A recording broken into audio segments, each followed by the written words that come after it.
If you made more than $150,000 in 2025, a 401k tax break you've probably used for years is going to probably be going away in 2026.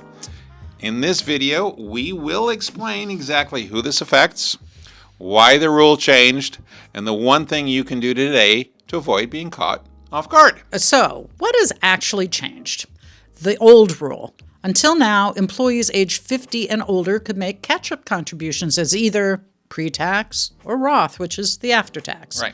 The choice was theirs. Now then, under Secure 2.0, Section 603, if you really want to go have a look, certain higher income employees can no longer make pre-tax catch-up contributions. Instead, all catch-up contributions must be made as Roth or after tax. This new rule for HPI's highly paid individuals, begins with tax years beginning after December 31st, 2025, or another way we talk about it is plan years beginning 1/1/26 or later.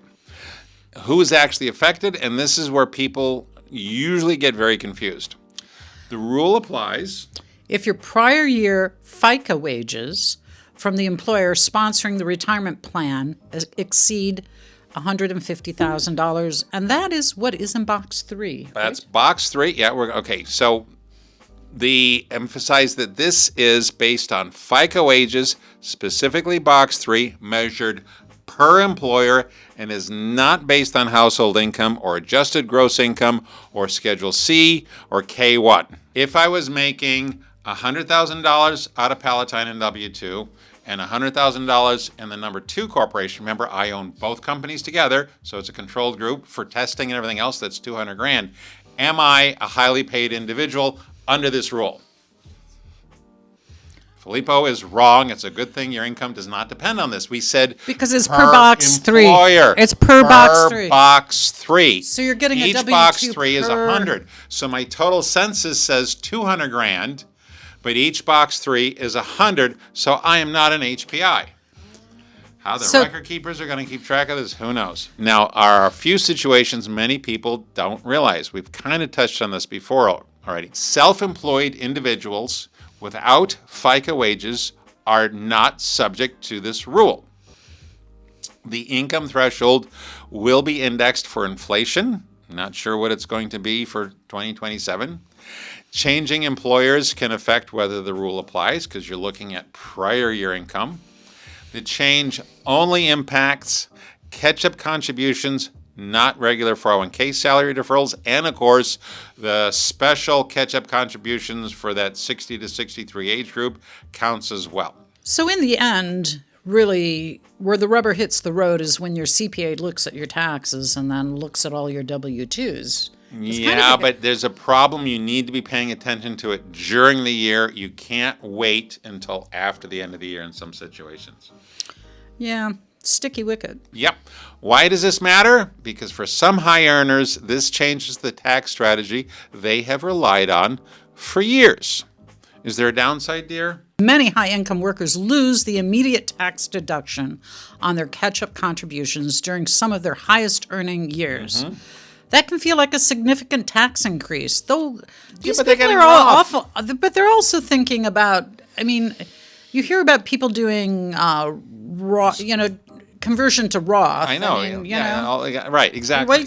Wait till later or do it as you go. I don't know. Exactly. Think about that one a little bit. Now, this isn't automatically bad. Roth contributions offer benefits that traditional pre-tax contributions don't. Tax-free growth, tax-free qualified withdrawals, no required minimum distributions for Roth money inside the employer plans, the way the law is currently written. The right answer depends on your overall tax picture, not a one-size-fit-all rule. Nope. Part of the reason you need TPAs to explain the world to you. And as we mentioned, this applies to super catch-up for those 60 to 63. So what should you do for participants? Start by checking whether your employer's retirement plan even offers a Roth contribution option. Some plans still don't. It used to feel like a really big decision. I don't think it is anymore. Pretty much, right? Fair to complain now. Yep. So for plan sponsors and advisors, what do you say, Chris? Here's the compliance issue many employers haven't considered.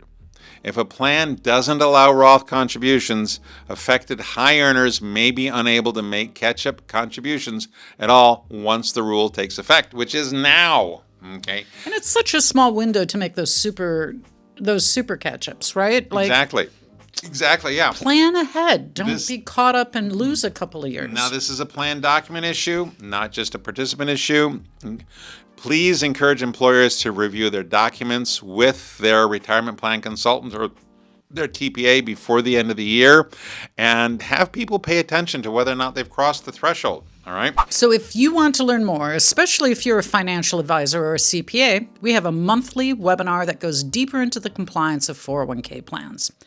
And if this was useful, our podcast and other channels are linked below too. And if you've got a specific question that you don't want to mention on social media, please send us an email at sales@hunterbenefits.com. And always like, subscribe, tell your friends, comment, find us on LinkedIn. We're all over the place. All right. Pictures of puppies. And she wants pictures of puppies or kittens. All right. Take care.